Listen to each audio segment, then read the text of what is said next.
A short time ago, the U.S. military carried out massive precision strikes on the three key nuclear facilities in the Iranian regime: Fordow, Natanz, and Esfahan.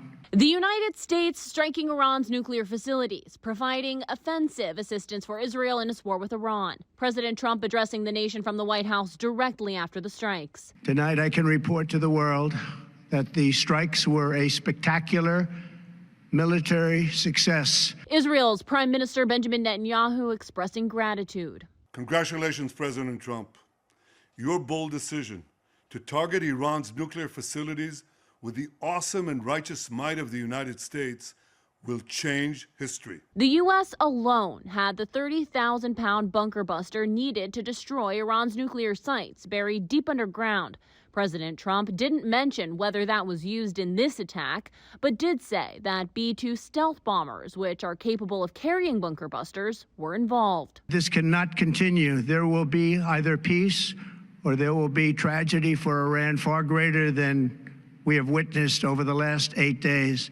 But if peace does not come quickly, we will go after those other targets with precision, speed, and skill. On Friday, Iran's foreign minister warning the U.S. getting involved would be very dangerous for everybody. Now, all eyes are on Iran and how they will respond. I'm Kayla Gaskins reporting. As the world waits on Iran to retaliate for Saturday's bombing, 7 News is talking to some experts about what could be ahead. Reporter Kelly Lynn with us live outside of the White House this morning. And Kelly, you got some insight from a national security correspondent about what the U.S. could possibly be bracing for now. Yeah, I had a wonderful discussion about this with J.J. Green, who is that national security correspondent at WTOP. Now, what he tells me is that he considers Saturday's military operation as being based on 3 key elements. That would be deception, distraction, and destruction. Green says that the U.S. should expect Iran's response to be formidable. This is going to be massive. They're going to likely respond with sabotage, asymmetric warfare, and then there's the possibility of bloodshed. And the reason for that is because Iran, and it's well known that they do have this capability, they have people that are known as sleepers all over Europe and, in Latin America and possibly even here in the U.S. And their objective, their job, their mission is to do nothing but wait for the time to be called up to respond to what they consider an existential crisis, at least the regime. It's not clear that they will use that tactic, but it's very, very certain they have it. And it's something that Americans and Europeans definitely, and U.S. assets and personnel all over the world need to be aware of. And that asymmetric warfare would likely have Iran looking to exploit U.S. vulnerabilities. Green tells me that Iran is an expert at assassination and sabotage. Live in the district, Kelly Lynn, 7 News. President Trump preparing to meet with his national security team this afternoon after a successful, highly choreographed precision strike to destroy Iran's nuclear program that he says denies the world's most dangerous regime the world's most dangerous weapons. Joining us this morning to discuss is the director of the Center for American Security at the America First Policy Institute, Jacob Olort. Welcome, Jacob. Good to have you here on the National News Desk. Thanks for having me, Jen. You also served in the CIA, as I understand it, and you were an advisor on Middle East policy in the Office of the Defense Secretary. So talk about the significance of these strikes, what this means for the U.S. moving forward after what has been decades of failed foreign policy there. Well, this is a historic event. I think it's my colleagues have compared it to the end of the Cold War in its strategic significance and its change in the course of world history. These strikes damaging 3 of Iran's major nuclear facilities there, one of them holding about 3,000 centrifuges. Of course, these come on the heels of what Israel has been doing, decapitating Iran's military leadership and research intellectual leadership of the nuclear program. So this sets back Iran's program, I think, well over a decade, if not indefinitely. And so I think it sends a message to Iran that should it not come to the table to negotiate, as the president has been insistent, more damage could follow should it not take the peaceful option. Israeli Prime Minister Benjamin Netanyahu said Israel is very close to achieving its objectives to eliminate Iran's nuclear and ballistic missile threat. What is Iran's mission?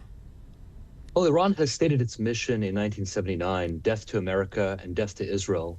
And so in some ways, this is the concluding phases of the longest forever war in the Middle East that Iran has waged. But part of Iran's mission, which folks forget, is that, yes, it's establishing a certain type of destructive vision in Iran, but it's also exporting that revolution. And so you've seen that proxy network around the world, but specifically in the Middle East.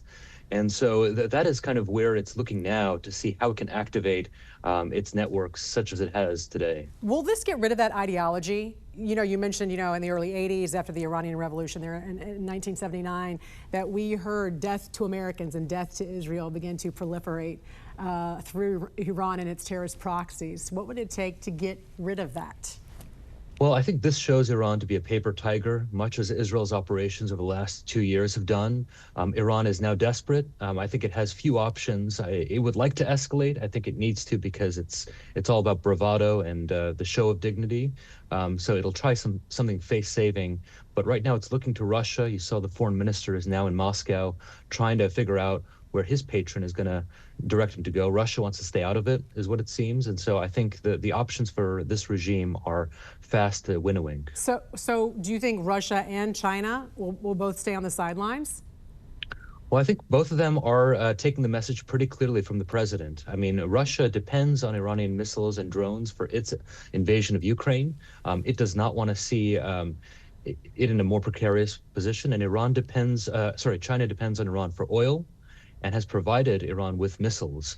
And so if they choose to escalate things further, as some officials have said, that could be an escalation towards the United States as well.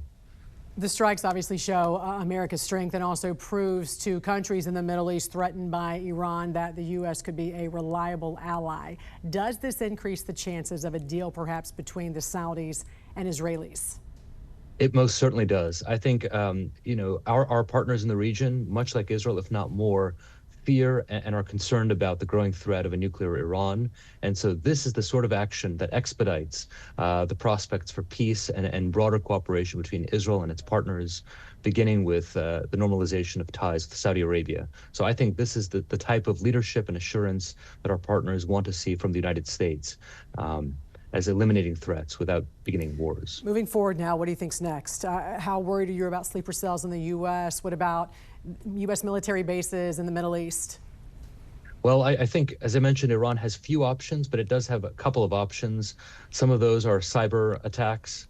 Others are those sleeper cells. Of course, our government is on high alert, high defenses. Should Iran choose to attack, even injure an American citizen, whether at home or abroad, that would be a direct affront and escalation towards the United States.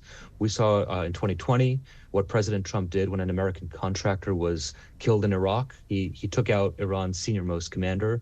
So I think Iran would be wise not to do that. The Strait of Hormuz, of course, another area of concern, but as the Secretary of State said, that would be a dangerous mistake on the Iranians' part and suicidal for them. Right, because China relies on it just as well exactly. as the other nations do. Director of the Center for American Security at the America First Policy Institute, Jacob Olort. Great to see you. Thanks for joining us this morning and giving us your insight. We appreciate it. Thank you for having me, Jen. Military officials praised the strikes on Iran in a secretive operation that targeted 3 of the country's nuclear sites. Final battle damage will take some time, but initial battle damage assessments indicate that all 3 sites sustained extremely severe damage and destruction. The world is waiting to see what Iran might do next now that the U.S. has gotten directly involved in the conflict supporting Israel.